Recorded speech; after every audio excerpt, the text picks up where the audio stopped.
হঠাৎ লাশের শরীর থেকে পচা গন্ধটা চলে গেল। তার বদলে ভেসে এলো কড়া হাসনাহেনা ফুলের গন্ধ। আহ উস্তাদ, গন্ধটা তো পাল্টে গেছে।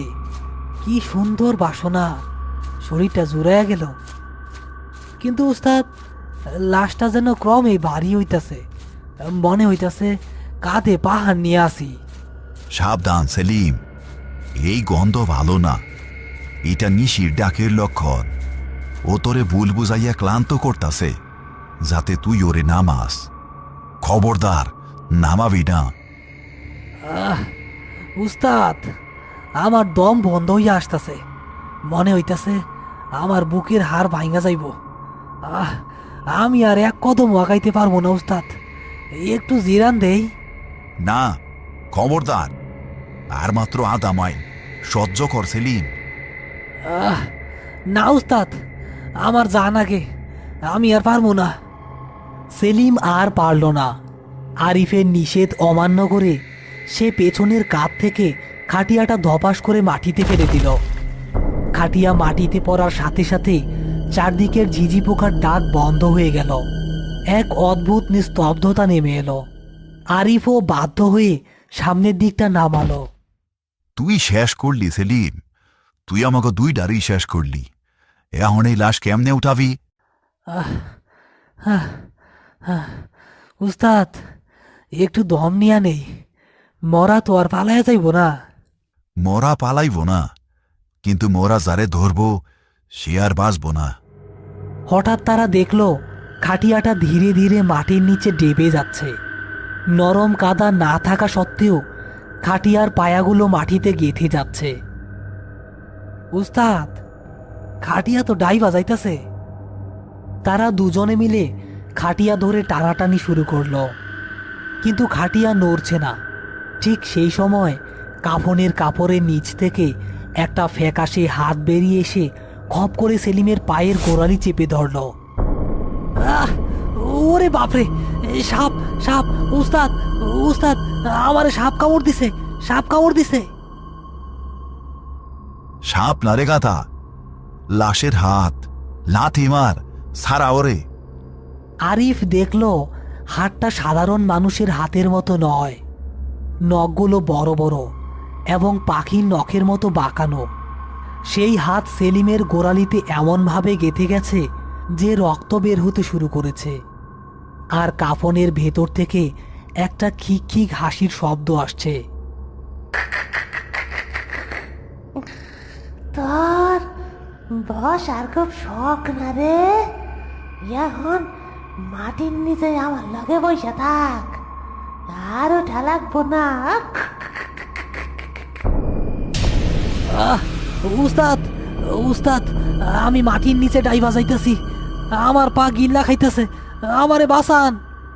সেলিম কোমর পর্যন্ত মাটিতে দেবে গেছে। লাশের সেই নখওয়ালা হাতটি তার গোড়ালি খামচে ধরে তাকে পাতালের দিকে টানছে। সেলিম যন্ত্রণায় চিৎকার করছে। আরিফ বুঝতে পারছে সাধারণ শক্তি দিয়ে এই প্রেতাত্মার সাথে পারা যাবে না। উস্তাদ উস্তাদ, আমার হাড় গুঁড়া হয়ে যাইতেছে। আমি আমি আর পারলাম না। আমারে কাইটা ফালাইয়া আপনি পালাইয়া যান। চুপ থাক পাগল, তোরে রাইখা আমি যাবো না। আরিফ তার পকেট থেকে এক কৌটা পোড়া চুন বের করল। সে জানে লাশরা চুন ভয় পায়, কারণ চুন হাড় পুড়িয়ে দেয়। আরিফ সেই চুন লাশের হাতে এবং সেলিমের পায়ে মাখিয়ে দিল। চুন লাগানোর সাথে সাথে মাংস পোড়ার মতো চরচর শব্দ হতে লাগলো এবং লাশের গা থেকে এক প্রকার ধোঁয়া বের হতে শুরু করলো।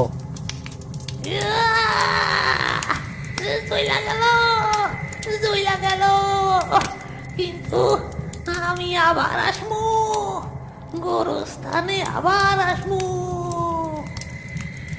লাশের হাতটি এক ঝটকায় সেলিমকে ছেড়ে দিল। সেলিম ছিটকে কাদায় পড়ল, কিন্তু আশ্চর্যের বিষয়, ছাড়া পাওয়ার পরও খাটিয়ায় শুয়ে থাকা লাশটি এবার নিজে নিজেই উঠে বসল। তার মুখ ঢাকা, কিন্তু শরীরটা এমনভাবে দুলছে যেন সে কোনো মন্ত্র পড়ছে। সেলিম, আর শুইয়া থাকিস না, কাটিয়া ধর। এই মরা জ্যান্ত হইয়া গেছে, ওরে কবরে না নামানো পর্যন্ত এই বিপদ কাটবো না। উঠ, কাঁধ লাগা। উস্তাদ, ও বইসা আছে, বস আলাস আমি কেমনে নিমু? চোখ বন্ধ কইরা নে, বিসমিল্লাহ কইয়া ধাক্কা দে। এবার তারা দুজনে মিলে কাঁধ লাগালো। লাশটি বসে থাকা অবস্থাতেই তারা খাটিয়া নিয়ে দৌড়াতে শুরু করলো। বসে থাকা লাশটি বাতাসের ঝাপটায় অদ্ভুত সব শব্দ করতে লাগলো, যেন কেউ গলা টিপে ধরে হাসছে। তারা যখন গোরস্থানের গেটে পৌঁছালো তখন ঝড় শুরু হয়েছে, গাছপালা ভেঙে পড়ার উপক্রম। গোরস্থানের ভেতর থেকে শেয়ালের পালের ডাকার শব্দ আসছে, কিন্তু গেটের সামনে দাঁড়িয়ে তারা থমকে গেল। গেটটা তালা দেওয়া, অথচ রফিক ঘটক বলেছিল সব খোলা থাকবে। উস্তাদ, গোরস্থানের গেটে তো তালা মারা, এখন কি করবো? লাশ নামামু? খবরদার না, নামাইলে আর রক্ষা নাই। লাথি মার, তালা ভাঙ। সেলিম গায়ের সমস্ত শক্তি দিয়ে গেটে লাথি মারতে লাগলো, কিন্তু তালা ভাঙল না। কিন্তু সেই সময় তাদের কাঁধের ওপর বসে থাকা লাশটা তার ঘাড় ঘুরিয়ে পেছনের দিকে তাকালো, অর্থাৎ সরাসরি সেলিমের মুখের দিকে। উস্তাদ, ও আমার দিকে তাকাইছে। উস্তাদ, ওর তো মুখ নাই, ওর মুখে শুধু চামড়া, চোখ, নাক, কান কিচ্ছু নাই, একদম সমান। সেলিম, ওরে দেখবি না, তুই গেট খুল।